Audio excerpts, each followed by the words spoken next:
Okay, Devinder ji, Rohit, thank you so much. Namaste and welcome. Thank you very much. It's a pleasure to be with you. Yes, really nice to be with both of you, Devinder ji and Rohit. Your introductions will be something that we'll add into our descriptions as well, and I'm sure people know of you and your work also. But just looking forward to this chat, Devinder ji, about various topics around food, agriculture, and you most importantly. So you have been an inspiration to many of us. Many of us have heard your talks and like suddenly reconsidered our views very deeply. I don't know how long I heard you, but the first time I heard you, I was like, whoa, I was quite blown away by what you had shared. It was at Bhumi many years ago, and yeah, I was quite blown away. And I was curious about. I was like, how? I'm just going to be candid about where I was. I was like, whoa, this is like somebody who knows these things so articulately and at the back of his hand, and like, yeah, it's quite an impact that had happened. So I was curious about your story. In fact, when did this work begin for you? How were you as a young person? What did you do then that let you become like this today? And what were the key points in your life where you got inspired? So that would be a great place to start. Wow. I think this is something that one is not normally used to do, talking about himself or the journey ahead or the journey so far. But I guess, it is time to reflect and go back to see where and how one began. And I think if I am remembering correctly, I think I was a student of agriculture at the Himachal Pradesh Agriculture University, what is called as CSK, University for Agriculture Sciences at Palampur in Himachal Pradesh. And after I finished my master's in plant breeding and genetics, I had always had a flair for writing. And I used to write, I used to contribute at that particular time when I was a student. And that was a period which actually, or let's say, the kind of training that one, I would use the word training, quote unquote, that one was utilizing that particular time as a student to write for various magazines and newspapers. It came in handy to be the agriculture correspondent of Indian Express.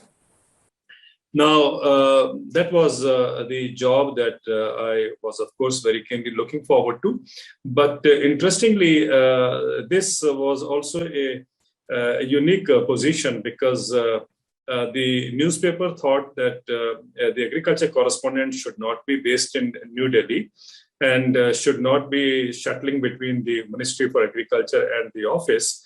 And they wanted to have an agriculture correspondent who should be traveling in the country and doing special reports from various regions and whatever I thought was important. I think this was a unique concept in journalism. And the great doyen of Indian journalism, S. Mulgaonkar, was the one who had interviewed me and thought that this is a role that Indian Express should be introducing in the country, a role in the sense that this kind of journalism. So I think it was very fascinating, I must say, because not many of my colleagues understood my role. I was posted at Chandigarh because agriculturally that's the most advanced region of the country, but not meant for the Chandigarh edition of Indian Express. So it took some time for my bosses to understand my role. And, and of course, then there was no looking back. But I think what was more important was that in the next 10 years, I traveled extensively, all paid by my newspaper, which means the newspaper invested on me to travel across the country and to report, to come out with my analytical pieces. Just to illustrate, give you an example, what I'm trying to say. Dryland agriculture is a very important area or an aspect of Indian agriculture that we all are talking about it. And I remember my editors calling me up and saying that we need to do a series of reports on dryland agriculture.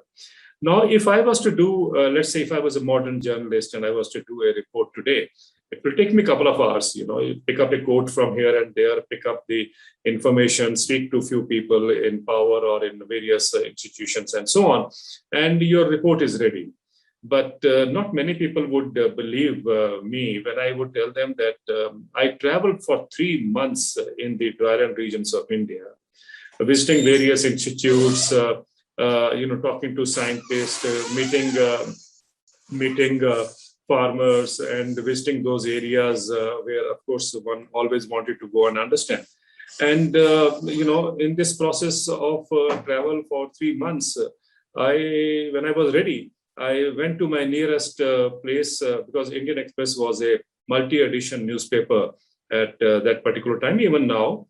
And so I filed my reports, a series of 3 reports, which were carried by all the editions of the Indian Express. And but the point I want to deliver here is that those 3 months were actually my learning. Normally what you study in the university or in the colleges, you think you know it all. But I think my learning happened by way of such extensive travels within the country.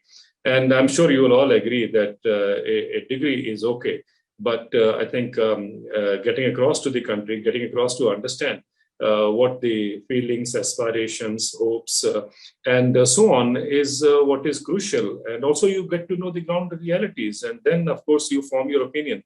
Now, I think these 10 years were, as I said earlier, essentially my learning. And this period actually is the foundation of what I'm able to do today.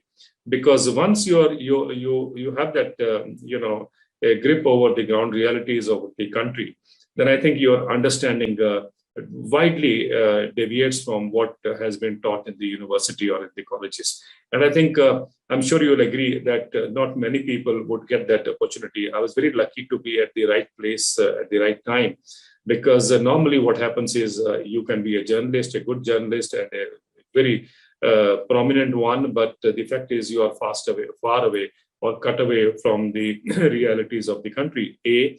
And B is, even if you're an academician, you would normally get a chance to go for conferences or meetings. But normally you spend more time looking into your computer terminals or researching. And so which means basically you are trying to pick up on what research has been done by other people, which is okay. I'm not saying that that's not done. But I think the best learning could perhaps have happened, or could perhaps happen, if you are able to travel extensively. Now, these years were the formative years for the kind of understanding that one could come up with. And I think this is something which of course should be reflected, or must be reflective in the kind of writings or talks, or or all the kinds of events that one is involved with in the country. I think that is how it began. But I think what is more important is to know or to appreciate the importance of or the very significance of learning by traveling. I think traveling is the best education that one can hope for. Now, after this was done, at a stage, then one feels when you have been at various levels in journalism, and then you realize that somebody has to be speaking on behalf of these people who are, or the millions who are actually voiceless. And at some stage in my career, I decided to leave everything, to get out of the normal rigmarole, and try or aim to speak for those whose voice is never heard, and which meant it was a very, very tough decision. I'm sure you will agree, because speaking reality is not something that is highly appreciated, and you have to be ensuring that you are politically incorrect, or if you are politically incorrect, you are in trouble. But you must, that's how the normal tendency is, to be politically correct as far as possible. And but in this particular case, I thought the task that one has cut out for himself was more important than working or worrying about whether one is politically correct or not, or one is defining or going by the narrative that has been laid out before you and so on. But I thought it was something important to stand up and speak the truth, and it comes at in various forms and in various ways. And I think this is what one has been over the decades, trying to reach out to people, to actually connecting one part of the world with another part of the world. I think that's a task that I had taken on myself. Hello, Devinder ji. Absolute pleasure to be speaking to you again after all these years. When I started, one of the reasons I started my work was, one of the lectures that you gave at an institute. Devinder ji, just wanted to understand, you've seen a whole lot in your journey over the last few decades. From when you started over to now, where do you see India placed? Do you think there is a greater likelihood in reviving our agriculture and food systems compared to decades ago? Or are we still on a downward slope and you foresee things getting worse off? Well, I think the time that I was talking about, Rohit, was a time when agriculture was in dire straits. And we know the kind of crisis that existed at that time, because, what is happening today, especially the farm movement that the country is witnessing, is actually the outcome, or what I always say, it is the compound anger that has built over the last few decades. And farming and farmers have been left aside in the path to that growth that we talk about. And the farmers have been, in a way, the understanding is that agriculture has to be sacrificed for the sake of economic reforms. And that's the kind of a, mainline economic thinking that is global and also national. We are part of it. And somehow this belief is what has exacerbated the crisis in agriculture. When I say this belief, means the kind of policies that we draw based on that kind of assumption is what has led to the agrarian crisis, not only in India, but across the world. I think that's something which is very strange to see that, after so many years, we find whether it is the crisis or the agrarian crisis in America or the agrarian crisis in India, the scale may be different. But if you see the bottom line is the same, or the kind of design which brought in is the same today. And when I look at both, within India and also outside India, I realize that unless, the younger people, especially people like you, and your colleague, if we are able to understand or to, basically look into how the economic design actually is what has led to the crisis. Unless you understand, unless you are able to grapple with that, I don't think you will ever understand, or anyone will understand, why is the farmer suffering despite putting in so much of hard work, month after month and year after year, and yet you find them committing suicide or selling off their body organs, or abandoning agriculture and migrating into the city for a menial job. All this is because of the inherent design that we have built up, which actually pauperizes agriculture, which actually has kept agriculture impoverished. And as I said earlier, this is a global phenomenon. It's not only confined to India. We only happen to be borrowing that global design. So your basic question as to over the last few decades that one has been looking at agriculture, whether things have improved or whether, which way the wind is blown all these years, I think let's be very clear. The crisis actually has worsened. It has deepened, both as far as sustainability is concerned and economic viability is concerned. On both the fronts, the world has paid enough.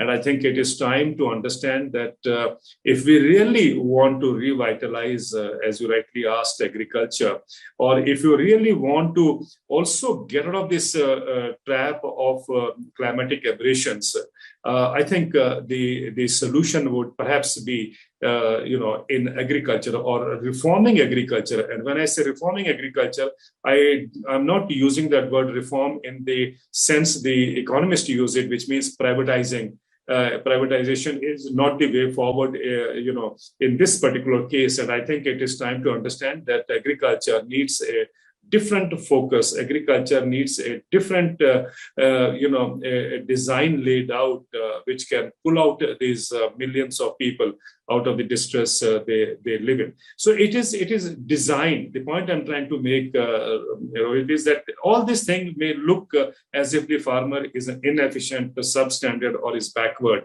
is not able to take on technology and so on. But the fact of the matter is the design is so deep and so overwhelming that the poor farmer has little choice but to survive somehow in this economic chaos, I think, which the farmers have been pushed over the years into. So the point I'm trying to make is that this also perhaps happened because the more I was getting into agriculture, the more I understood that you cannot keep your eyes only on what kind of technology the farmers are using and the weather phenomena related to it and the market prices, and you think that agriculture is the story ends here. But no, I think the story goes much beyond that, and in fact, gets into what, or perhaps people wouldn't perhaps not appreciate or understand that even the decision taken at the G7 or G20 level have a bearing on agriculture. Somehow we have not understood it as clearly as I'm trying to say, and I think the effort here has been to link up the two, to tell you or to explain to you how a decision taken by the G7 group of countries or the leadership is actually going to further add to the crisis that the farm sector has been looking at. And that is perhaps the reason why even in America, Australia, Canada, or European Union, the so-called advanced countries, and of course the rich and developed countries, agriculture is in a severe crisis, and that's happening in countries where we have technology, where we have the money, where we have the markets operating. Then why is it that the farmers continue to suffer in that part of the world? And not only for the last 5 years, 6 years, 10 years, 20 years, but for the century, over the centuries, farmers in those part of the world, those parts of the world are suffering, and that kind of a suffering is now coming closer to our shores. It was there, but all I'm trying to say is by bringing that kind of economic design much more, I would say, deeper and in a sharper way, perhaps we would be pushing our agriculture in the same direction. Thank you, Devinder ji. So I had a question which was a little bit of a coffee with current style question, but based on what you had said, which was saying that suppose you had a chance to spend maybe a day or either with the ministry, so with the ministers, or with the markets, which is the corporations and suppliers and everybody else, excluding farmers, or with media. Assuming that whatever you write or speak is followed by thousands of consumers who change their habits and so on. So I'm curious where the leverage is. Is it at the policy level? Is it at the corporations level, or is it at the consumer level? If you want to work on this suffering, where do you feel? What would you choose to attend? Well, I think you yourself perhaps have pointed to that, and which is that whatever the change that you are expecting or you want to bring about, whether you involve A, B, C sectors in that, I think would actually come about from primarily the policy design. As remember, one of our philosophers had said, give me a pole long enough to lift the world and I will lift the world. And I'm sure if I had that pole with me, I could have also lifted the world out of this kind of a huge crisis that the world is witnessing, and also the kind of environmental impacts it has left behind for the planet to survive on. I think it will be very difficult, the way we see climate change happening. And the way we see is the devastation of natural resources, the rising of the oceans, the glaciers melting, the environment becomes so devastating for insects to survive, and so on and so forth. We all know that. Now, the point I'm trying to make is it all rests there. The answers to all that, the kind of a severity of the crisis that the world is witnessing today, the answers would lie with that. The pivot, which is the policy making. And if policymakers could reform themselves, or policymakers could see the realities and redesign the model that they are actually borrowing now from the Western countries, I think there is a future, and the world would be the entire world would be looking up to that kind of a role being played, or that kind of a model being created. Now, the question whether is it possible? Well, in my understanding, yes, it is definitely possible, and it is possible to reform the kind of devastation that agriculture is in. Reform in the sense that you are able to take out, farmers and farming from that devastating phase that it has been pushed into all these years. Yes, it is definitely possible, Abhishek. And I am very clear that if we have one good policy maker in the country, of course, it has to be the top person, the things can begin to change. I want to give you two examples here. Once I asked Professor M.S. Swaminathan, you all know him, one of our, very well-known scientist, administrator, and also called as the father of India's Green Revolution.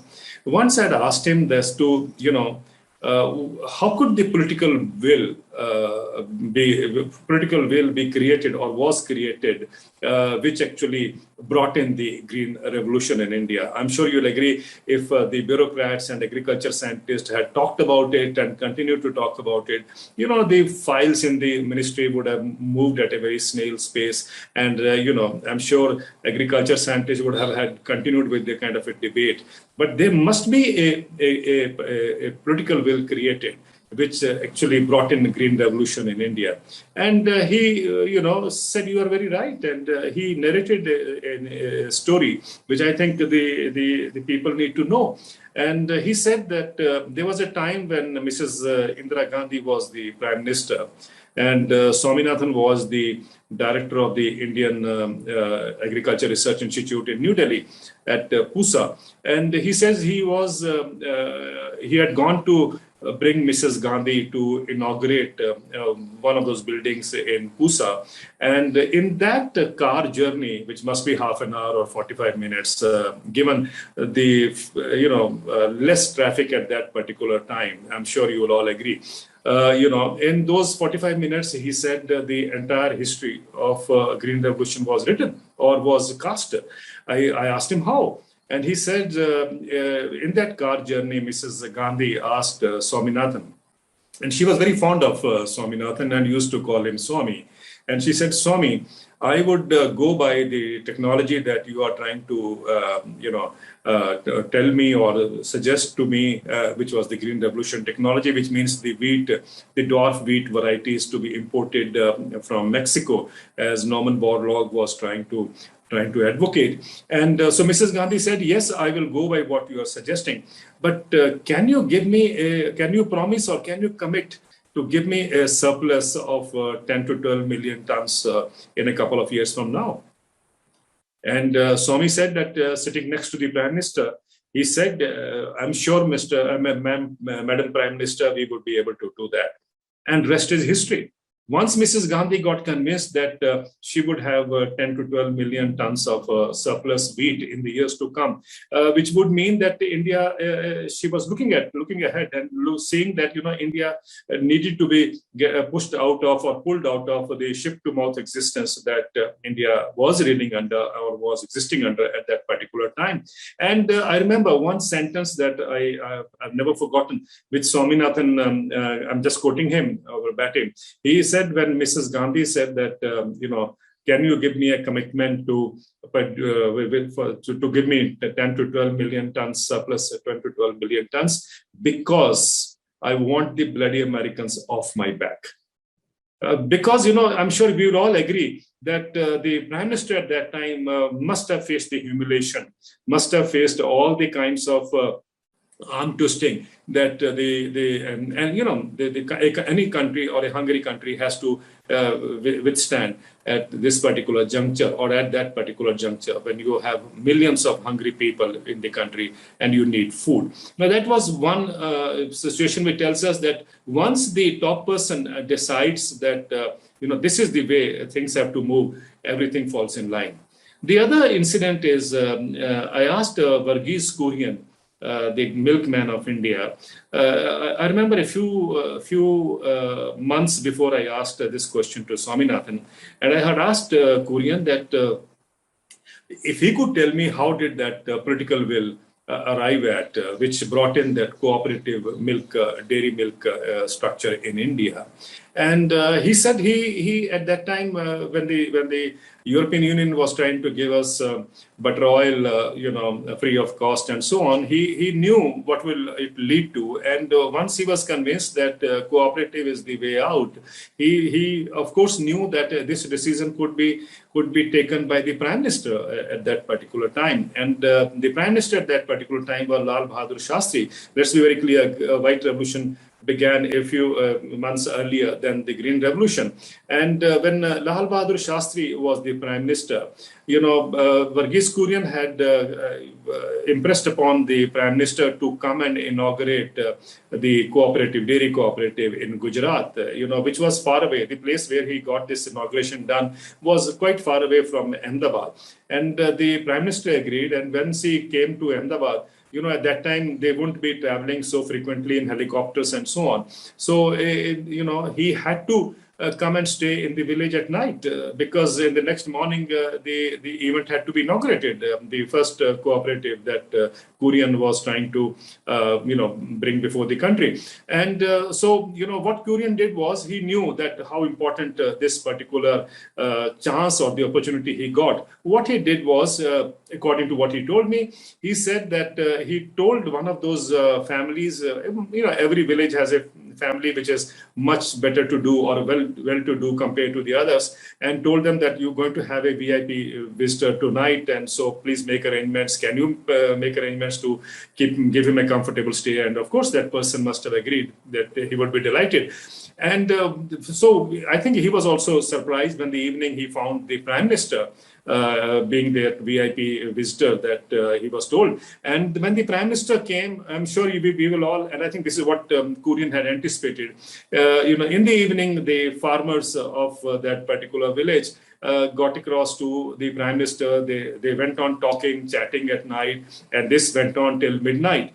And in the morning, when Kurian was, had gone to see or invite the Prime Minister to come to inaugurate that event, the Prime Minister told him that, look, in the evening when I was having discussion with the farmers, I get convinced now that, cooperative is only the way out for the dairy sector.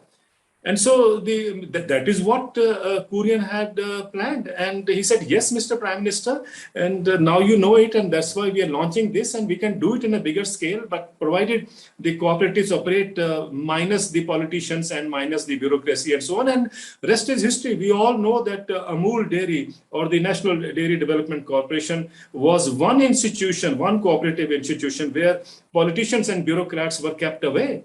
And I think the professionals took over, the farmers took over. And of course, no wonder why Kurian was called as the milkman of India. So the point I'm trying to make is if the top guy or the top person or the head of the state, can take that kind of initiative, things begin to fall. So, rest is, of course, as we all seen, it's a matter of, how you design it or how you deliver and so on and so forth. But I think what is more important is that one person who needs to be clear as to where he's going to lead the country. I think that says it all. So these two stories would tell you why I'm hopeful that someday some leader, political leader or some, head of the state can be anywhere. But if in a country like India decides to,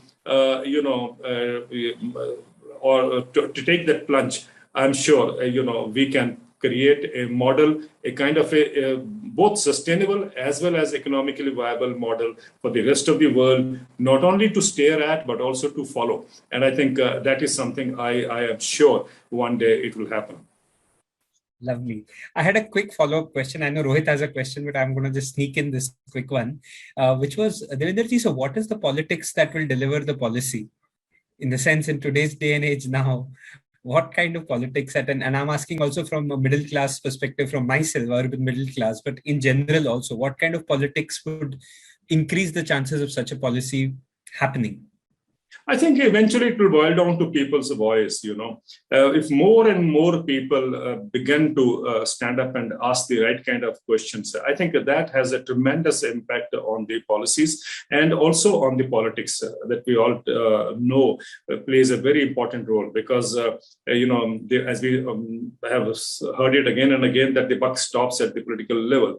And so I think the politics in this particular case does not mean only the political parties, but I think would mean the kind of change that the society is yearning for, or the kind of change that is required. If you have to see that this planet, remains, a place where people can still stay. I think that politics has to evolve from the people. And if people begin to ask the right kind of questions, if people have that ability to understand the nuances, have the ability to understand the projections, or can project to which side or which direction the world is moving now, and how do we need to resurrect whatever has been lost. I think once we start looking at or grapple with these kinds of issues, which are at the heart of the crisis that the world is faced with, I am sure that this will have a kind of impact, a kind of a domino impact will build up, and eventually the politics will revolve around it, because politics, of course, can remain cut off from the people. But for how long? Eventually, if the people decide that they have to stand up and ask the right kind of a question, I think, or right kind of, give a, or let's say even stand up and point to what the world should be looking forward to. Gradually 1 + 1, as we all know, becomes 11, and I think this will lead us to where it can redefine the politics that we have today. Also, let us not forget Nelson Mandela at one time had said that the biggest tragedy of 21st century is that we have lost our anger. Now, you'll ask me, what does that sentence to do with the kind of the deeper question that you have asked? What kind of politics? Well, I think the answer is hidden there. Because what Nelson Mandela had said is that when I say anger, I don't mean you go and plant a bomb. I don't mean that you throw stones at glass windows and break the glass panes and so on. What he said, anger is your ability to understand, to comprehend, to be receptive, to digest, and then articulate it in a manner that it brings out what the you as an individual, or what you as a citizen feel. And that anger is what over the last few years has disappeared, and that, I'm sure you will agree, is the kind of anger, or is the kind of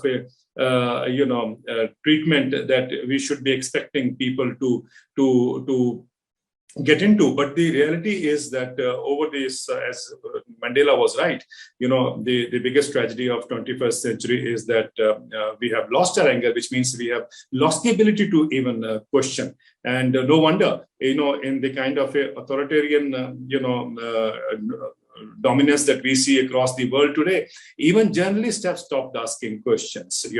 So we need to revive that spirit of standing up, comprehending it rightly, digesting it, and then, of course, articulating the voice in a manner that it changes, or it has an impact on the politics that prevails. So I guess that's a role which everyone, including you, me, or the listeners, or people who are watching this, should take on themselves. That many people ask, what can I do? Well, this is what you should be doing. This is what you should be aspiring to do. Stand up and ask a question.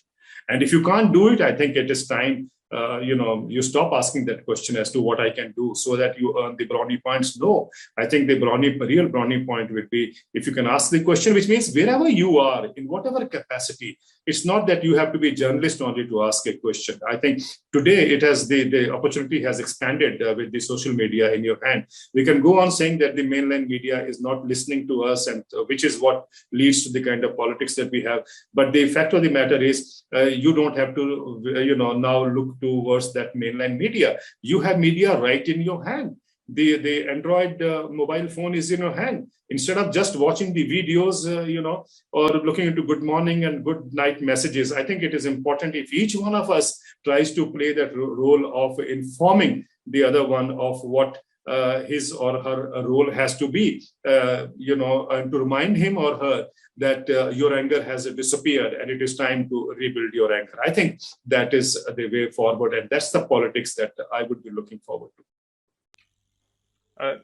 Devinder ji, one thing I've always wanted to ask you is which themes do you take on working? I mean, there is just so much work to be done on so many themes in, just food and agriculture. For instance, when, you worked on BT brinjal 15 years ago, or when you started working on farmer incomes 10 years ago. I mean, one thing I see with a lot of youngsters, they almost get overweight with, the amount of things that are to be done, the amount of things that are going wrong. What would you advise to the youngsters as well? So so both fronts. How do you decide, and what would your advice be? Well, I think first of all, the first part of your question is how does one decide? I think the way I decide is a kind of a process that I would say is an organic process that has evolved over the period. One began looking at agriculture the way normally youngsters would do, or even the policymakers do, is to look into nitrogen, phosphorus, potash, NPK. Agriculture scientists would always talk about NPK, and then of course the micronutrients and so on and so forth. Which means basically you were looking at the farming systems, the intensive model of agriculture. And then you began to see the environmental impacts, the second generation environmental impacts appearing and so on. And then at some stage you began to see the distress building up and the farmer suicides happening or had started off and at that particular time. And gradually you see a kind of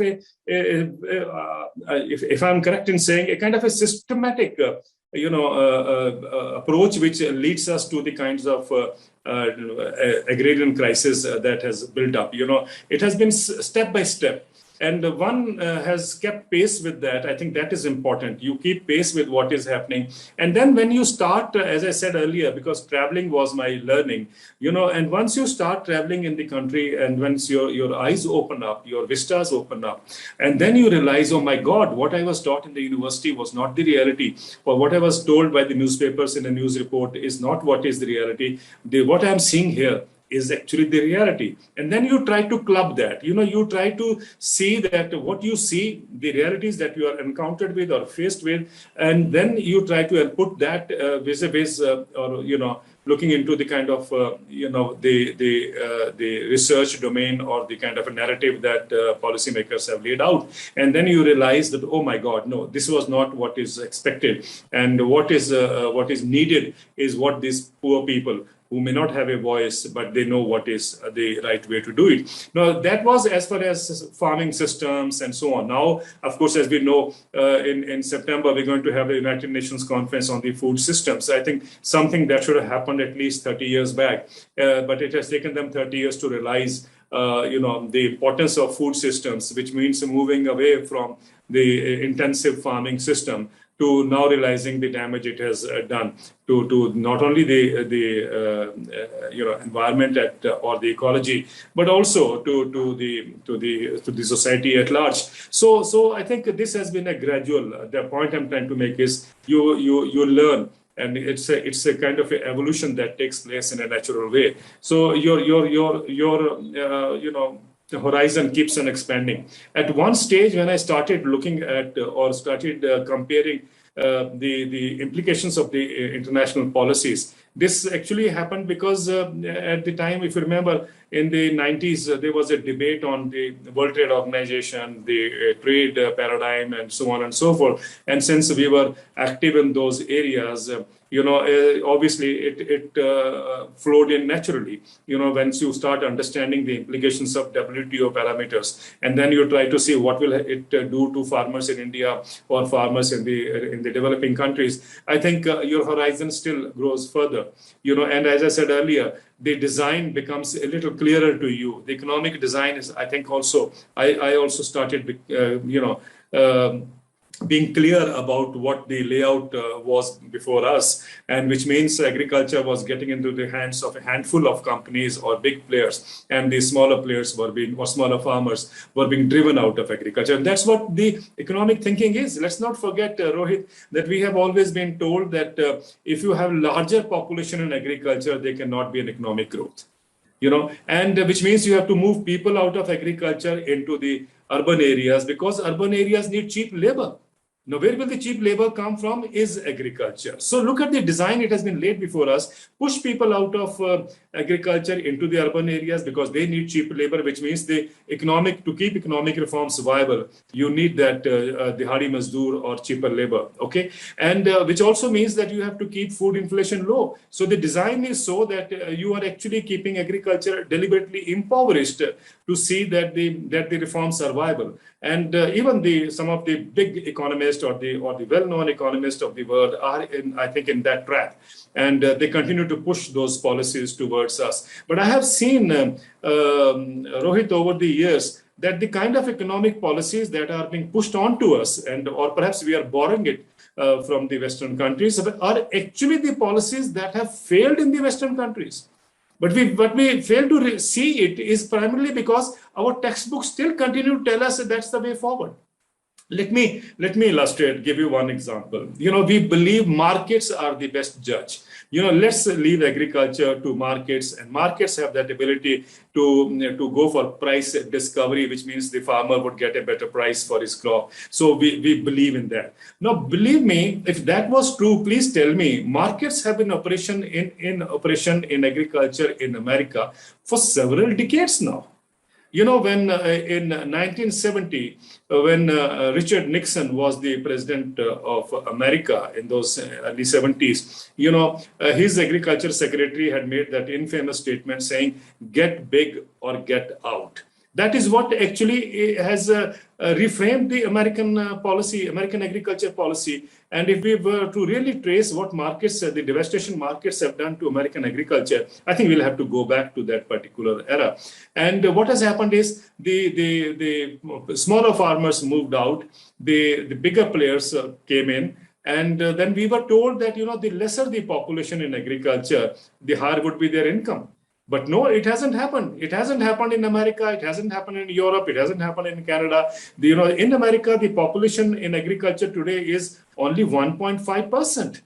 So which means the American farmer should be a prosperous farmer, whose agriculture should be giving him a higher income. I'm sure you will agree. But look at America. Look at America today. Every 5 years, America pumps in massive subsidies under what it calls as the Farm Bill that it brings in after every 5 years. Massive agriculture subsidies. 2018 Farm Bill, had provided a subsidy support of about $867 billion for the next 10 years. And yet, American agriculture is in a serious crisis. American farmers are committing suicide. According to a study in America, the rate of suicide in rural America is 45% higher than urban America. In fact, there in America, the median income, if you leave aside 2020, because that was the election year, but the median income prior to that since 2013 has been in the negative. And American farmers are being sustained by pumping in of massive subsidy. Average subsidy support that American farmers gets every year is $62,000. So it is these kinds of subsidy supports which is actually adding on to farmers' income, if at all you can call it a viable farmers' income for which means that the markets themselves had not been able to provide farmers with a livable income or with a viable income. And it is the subsidy support which is actually adding on to that kind of income that we in India believe that the farmers would be getting once we leave them to markets. It didn't happen in Canada. It didn't happen in European Union, as I said earlier. The other argument that I see here is also, and this is, I think, this is your question. I think if I'm answering it correctly, this is how it has evolved. The entire journey, I think, has evolved to this level that you begin to then, understand that how is this the livelihood of a small farmers, given the economic concept or the economic theories, you try to place that in that concept, and you find that the theories have flopped, the theories have collapsed, but we are boring on, or we are going ahead with the same kind of economic theories which haven't succeeded. So I think it is time to discard that economic thinking and come up with a fresh economic thinking. That's what the world urgently requires, and I think that is where we even when you are in a developing country or so on, or in whatever position we are, I'm sure the younger people, much younger than me, would be able to try to grapple with this kind of issue, understand it, and then perhaps show a pathway that could lead to that kind of a correction that is required in the economic arena. I think that is very important, Rohit. And why I'm saying is this, that this again, one of the, sorry, I'm adding on here another economic theory that is very prevalent, that a small farmer in India, as we know, 86% farmers have land holding size less than 2 hectares or 5 acres. So this is not viable, we are told. Okay, so we need FPOs, we need other systems to aggregate these land holdings, so that we can have a bargaining power. That is the argument you have heard again and again. And but if that is so, I think what we have not been able to see is that in America the average land holding size is 444 acres.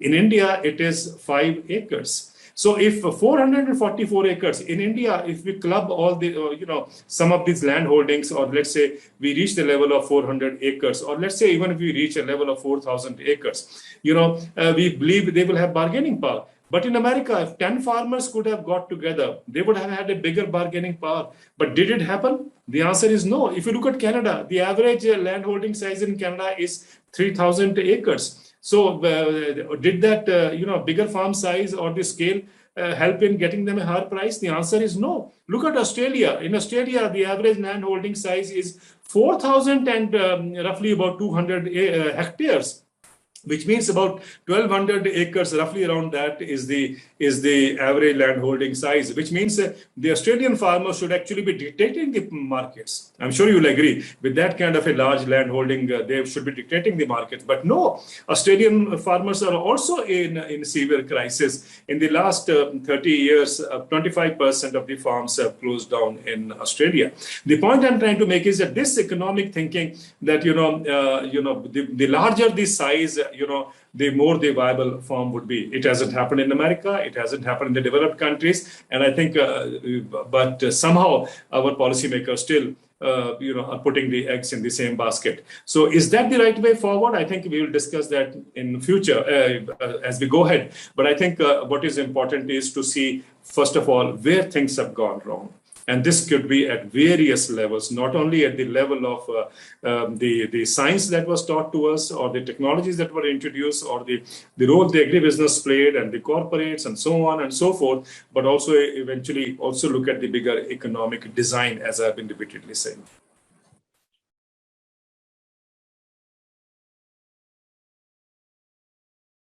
I think Rohit just froze. Just want to check if he had a follow-up question on this one. Just want to check if he's there. I think he's frozen. So there were two questions, Devinder ji. I'm going to ask Rohit's question also, because he's also frozen. I think his was much more around the futuristic directions. And you said that how do we go into the future? So I think his was more saying, how do you foresee futuristic directions? What would you say are futuristic directions? And I'll combine it with mine also, that in seeing social change happen, and you're a change maker by from many angles, you are a change maker.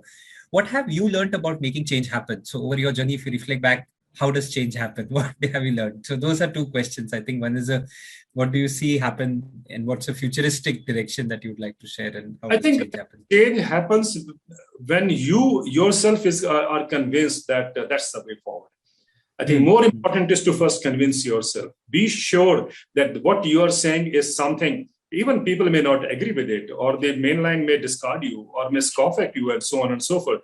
But you should be confident that this is the way forward, and which means that confidence comes up with the kind of scholarship that you had brought in, or you had gone into, and the kind of fellowship that you talked about, and also the kind of learning that you have been able to imbibe over the period.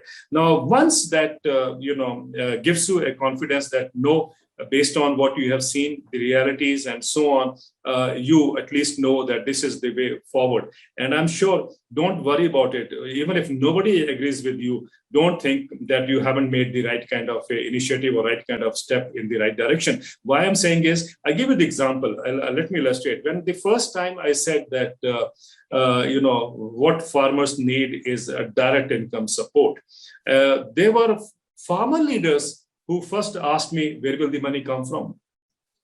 I was surprised, because it is not the task that farmer leaders should have been worried about. If you look at the employees' unions, they have been coming up with the 5th pay commission report, 6th pay commission report, 7th pay commission. They go on demanding a pay rise every year or every 5 years or whatever it is. But they never raise the question, where will the money come from? That's the job for the finance minister to find out. But nevertheless, so it tells you clearly that the farmer leaders of India were so mentally tuned to this this kind of a message that has percolated deep into them, that there's no money for agriculture. That's the kind of thinking they have, that no. We since the country is a bigger one, we need to help everyone, and there is no money for agriculture, so we have to survive in whatever is given to us. That kind of understanding. But when I first said that yes, agriculture needs direct income support, some economists even scoffed at me. Some even pointed at me, named me as fanciful ideas of Devinder Sharma and so on. But I guess, I was very convinced that nowhere in the world agriculture has survived without getting support. And that is something which actually made me realize that direct income support is the way forward. And given the conditions that agriculture operates in, that's the only way forward to compensate or to help or to add on to the farmers' meager income. Now, believe me, for several years, I continue to raise this point over the need for direct income support. And eventually, some of our civil society groups also understood the importance, and they also raised this particular aspect. And then I think even politicians started talking about it. And then, of course, economists also started talking about it. Interestingly, when in 2018, the government, the NDA government brought in what is called as PM Kisan Saman Nidhi scheme, which means 6,000 rupees per year to a farmer, which comes to 500 rupees per month, which is very, very low. I know that. But I had at that particular time called it as a tectonic shift. Tectonic shift because, from moving from price policy to income policy, I think was the way forward. And believe me, at that particular time, some of the economists who had always said that Devinder Sharma doesn't understand economics, because in this stage of market economy, to transfer income from the public exchequer to the people, I think is an outlandish idea. That's what they used to say. But when it happened, when the government introduced that scheme, believe me, some of them started to say, oh, that's a master stroke. Now, it tells you clearly that their understanding is just to see what the policymakers or what the government do, and then they go into the chorus, themselves to sing pens for it. But that's okay. The point I'm trying to make is you have to be very clear, and that comes up from your own research or from your own analysis as the way forward. Now, if you look at it, the farm movement. I remember when the protests around New Delhi began.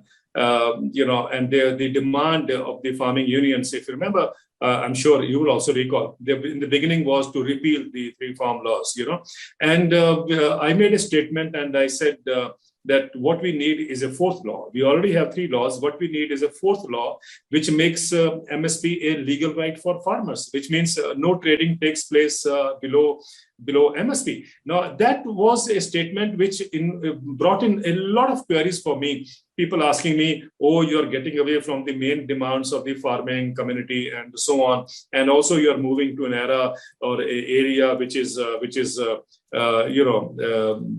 in direct conflict with the market economy and so on and so forth. But I guess it took me some time to explain to them that if we have the fourth law, or if we have a law which says that MSP becomes a legal right for farmers, the first 3 laws actually collapse.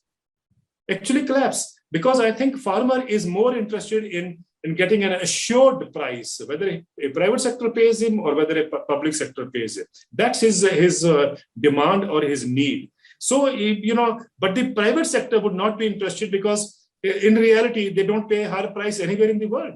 So it's an illusion that has been created that when the markets come, farmers will get a higher price. But as I have questioned and I had raised pointers at many a platform, that please tell me where in the world have markets given farmers a higher price.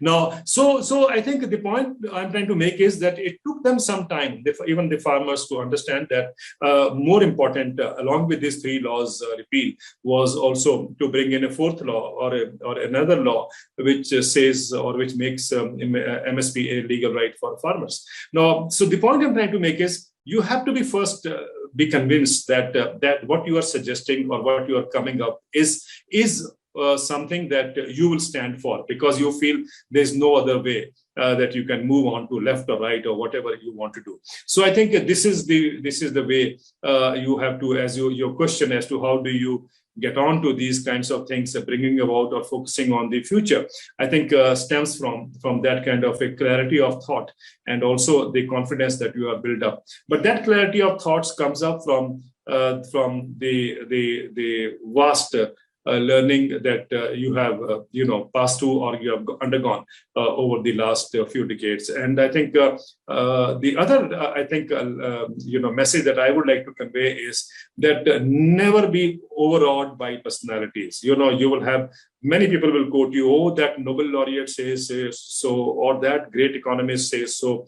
Don't be overawed by their position or their names. I think you should know that even if you are not in that category of great economists, I think you being a people's economist or you trying to raise the voice of the people, what people need, I think that is more important than worrying about what gentleman A or gentleman B or gentleman C or whichever institutes he or she comes from, whether from the IMF or the World Bank, it doesn't really matter. I think that feeling perhaps came to me because I was a journalist at one stage, and journalists are used to one-to-one, discussions and talks. And I think at least one is not enamored by the personality that you are talking to or you are interviewing. And I think that is something, perhaps it came to me naturally because of my profession. But I guess people have to also understand that please don't worry which personality has said so. If you think this is the right decision for the country to move into, or that direction for the country to move into, or for the farming community to move into, stand up and say that, articulate that. Forget about what the bigger economist or the people tell you. Why I'm saying is this, there was a time, you will be, let me take you back to that time it was in 1996. I remember at a conference at the MS Swaminathan Research Foundation in Chennai, the then Vice President Sustainable Development of the World Bank, a gentleman called Professor Ismail Sarageldin, who also was, by the virtue of his position, the chair of the Consultative Group on International Agriculture Research, which is the governing body of the international agriculture research centers across the globe. And he had in his presentation said that the World Bank estimates, this was in 1996, he said that the World Bank estimates that in the next 20 years, which means 2015, the number of people who will be migrating from the rural to the urban areas in India would be equal to twice the combined population of UK, France, and Germany. The combined population of UK, France, and Germany is 200 million. So the World Bank had estimated 400 million people will migrate from the rural to the urban areas in India by the year 2015. Now, for a number of years, I thought they were alerting us, they were warning us. But then eventually I realized, no, it was a dictate. It was a dictate that India had to follow. We have to move people out of rural areas to urban areas, and that is what is the dominant economic thinking. You know that over the last few decades, and the successive governments have been trying to exhibit that kind of a movement, and so therefore we are moving in that particular direction. We are going ahead, but I think the lockdown, the first lockdown last year, should have opened our eyes. I had all these years called these 400 million people as agricultural refugees. These were the people who were being pushed out of rural areas. And just like in any war or any conflict, when the people move out, they are the refugees. And similarly, in all the climate change refugees, we know it. So these were actually the agricultural refugees. And if you remember, the first 2 days after the lockdown, we saw at least, 100 million people going back intrastate and interstate into what is called as the biggest reverse migration, or biggest migration that the country had witnessed after the 1947 partition. Now, that actually tells us very clearly that model of, pushing people from the rural to the urban areas needed a rethink. The urban areas had not absorbed that kind of a population shift. And so therefore, just 2 days of lockdown, they were forced to walk back. And we know, we all remember those pictures, grim pictures, a grim reminder to what had happened. But the point is, imagine if the focus of the economic design, or the economic design had made a focus on building up on that population in the rural areas, instead of creating conditions where their income goes down to such a level that they move out into the urban areas. I think that's the kind of a direction that we should have moved to. So what we need is not only that reverse migration should have taught us a lesson that we need to reverse that economic thinking. Now, don't be enamored by which of these economists, great economists of the world, tells you, no, we need to move people out of agriculture to the urban areas. I think what the world today needs is to make agriculture economically viable and profitable. And as the Prime Minister has said a number of times, sabka saath, sabka vikas. That can happen only if 50% of the population has more money in their hand, their profession is more viable. I'm sure it will lead to a huge demand, creation of a demand in this country. And that demand is what will lead to the economic, wheels of economic growth happening. Now, is that a model that we can't follow? But we perhaps would be forced by that dominant economic thinking to abandon that and go towards the usual GDP pathway. And I think what India needs is today to move from keeping only industry as the engine of growth. What we need actually are two engines of growth. Agriculture should be an engine of growth. We need to rebuild agriculture to become an engine of growth. And we also need industry as an engine of growth. Imagine the kind of economic growth it will derive when both these sectors, become equally powerful. And I'm sure you will agree, that kind of growth, you are only struggling with 7%, 8%, 9%. I'm sure if agriculture was to become an engine of growth, the kind of GDP would be not only, going from 8 to 10, or, it will be quadrupling, in such a manner. And that is actually built on sabka saath, sabka vikas. Can't we stand up for sabka saath, sabka vikas? Why do we have to just go by few Nobel laureates who have been pointing us towards that direction, or what the World Bank and IMF have been saying? Why can't we look into where India should be heading towards?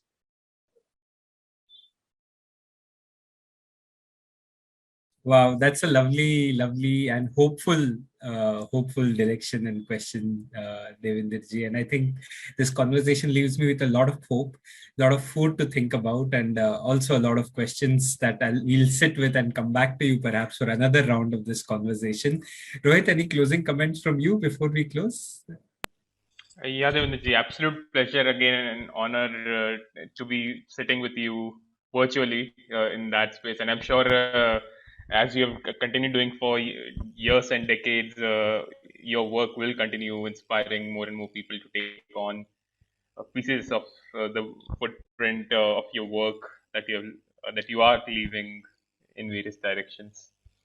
Well, thank you very much to both of you. And I must, in fact, compliment both of you for having thought over it. And I think wanting to see that how this message goes across to the younger people and who may have a lot of questions, of course. Many things will crop up from this particular conversation that we had. But I think what is important is a clarity of thought that it will eventually lead us to. And I think that is what brings about changes, And if you have to really look for a change, I think as Mahatma Gandhi had said, that it has to begin with you. And what they change that you are expecting in the others, it has to begin with you. And I think what I'm trying to share my journey or through what I have seen or what I have worked on, I think that tells us that we should not be driven by that dominant economic paradigm that has been laid before us. But I think we should always have that ability to stand up and ask a question. And I think, as I said earlier, I'm sure you will all must have been inspired by what Mandela had said once, And if we can rebuild anger in the spirit of what Mandela had mentioned or talked about, I think the world will begin to change sooner than later. And I think we need that urgency, or we need that sooner to happen faster than perhaps waiting for it for a long period. So thank you very much once again to both of you. And I really enjoyed speaking to you. Always, it's a pleasure being with you and talking to you. Thank you very much. Thanks a lot, Devinder. Thank you, Rohit.